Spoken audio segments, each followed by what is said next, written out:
Hi, my name's Chris. I'm the Rustic Caveman. Today I'm going to talk about expectations from a farming aspect. If you go to the grocery store, the first thing you're going to notice when you walk down the meat aisle is there doesn't seem to be a whole lot of it out there. Um, we're seeing less and less beef on the market, less and less pork, less lamb, um, even less chicken. Um, with the government killing off as many hens as they seem to be so fond of doing lately, um, you're not seeing a whole lot of eggs either, and those are causing those meat prices and egg prices to skyrocket.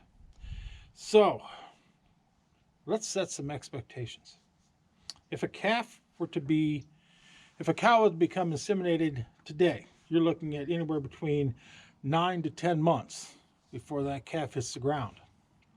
Now, from the time the calf hits the ground with proper feeding and maintenance and everything else, you're looking at anywhere between 12 and 15 months that this calf will become market weight.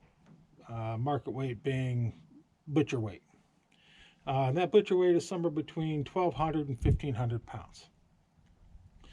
So, all told, you're looking at somewhere between 24 and 26 months before that calf becomes something that you can eat that you can pick up in the store. Okay, let's look at pigs. Now, pigs has this funny number when it comes to gestational period. It's 333, which means 3 months, 3 weeks, 3 days. So a little bit less than 4 months. Now, before that pig hits market weight, which is anywhere between 110 to 210 to 230 pounds, that's going to be about another 5 to 6 months.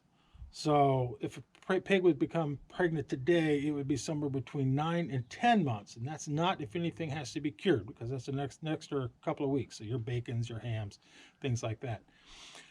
So you're looking at somewhere in the neighborhood of about 9 to 10, call it 10 and a half with the curing, months before that meat hits your market. Lamb is actually about the same time frames.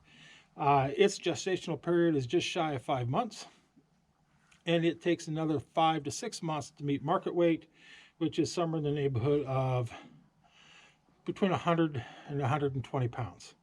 So before that lamb would typically be butchered. Now, they do butcher early and things like that for different types of cuts of meat. But anyway, so if your average lamb coming to market weight, you're looking at somewhere in the neighborhood of about 9 to 10 or 10 to 11 months. Let's talk about chickens. I'm sure you've heard mine in the background. Chickens. It takes them a few days to lay all the eggs, but once the eggs are in incubation, it's 28 days. For a meat chicken, in other words, a chicken that has been designed for meat, Cornish crosses, things like that, you're looking at 6 to 8 weeks before it hits butcher weight.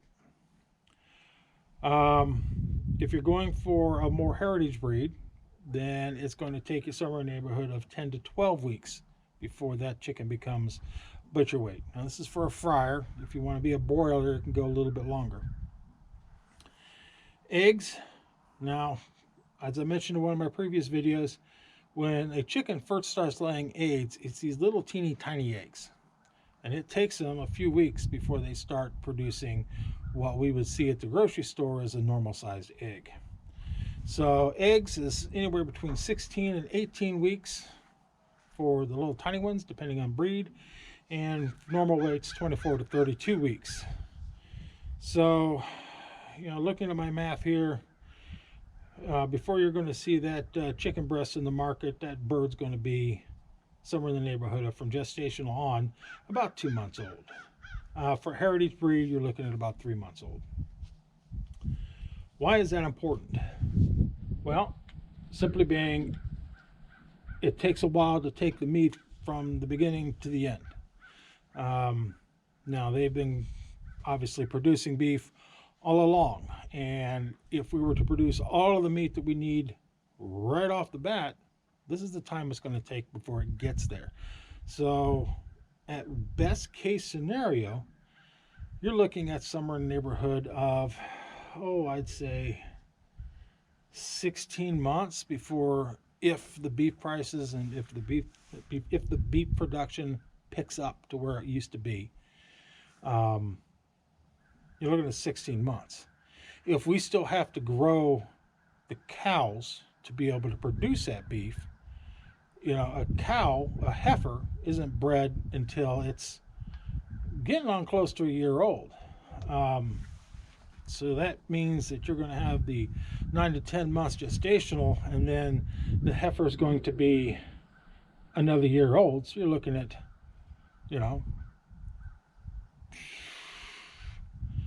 effectively 20 months. And then you have the additional 9 to 10 months gestational for that calf that has just been bred, to produce the next piece of beef. And then you can see how these numbers continue to grow. Beef is one of those things that just takes forever, which is why it costs as much as it does. Anyway, I just wanted to set some expectations out there from a farmer's standpoint of what it takes. Now, as you all well know, we raise our own chickens. Now, these chickens, for us, we raise the roosters up, we raise them all up to about 120 days. That hurt. I just hit my ankle on the hitch of the tractor. Anyway, 120 days is when we butchered the first batch of roosters, and we did the second batch this past weekend. So they were 3 weeks past that. And out of all of that, we ended up with, now we skinned them the first time, we plucked them the second time. But we ended up with a total of 21 quarts of meat. We also ended up with a total of 42 quarts of broth and another 7 pints that won't last long. But anyway, and that was for the total of 17 chickens that we processed. So for our farm, that's what our numbers were. The rest of the chickens that we have, I believe there's somewhere in the neighborhood of about 17 hens, 2 roosters left in the hen house. And we are getting somewhere in the neighborhood of, at this point, we're getting in the neighborhood of about 10 to 11 eggs a day. And most of them, 90% of them, are still those little teeny tiny eggs. So before we hit full egg production, we're looking at another couple, 3, maybe even 4 weeks. So that's basically it. That's realities of producing meat and eggs. I'm not going to talk about dairy. That's a whole nother process. Because not only do you have the time of growing the cow, you have the time of getting it bred, so it starts to produce the milk.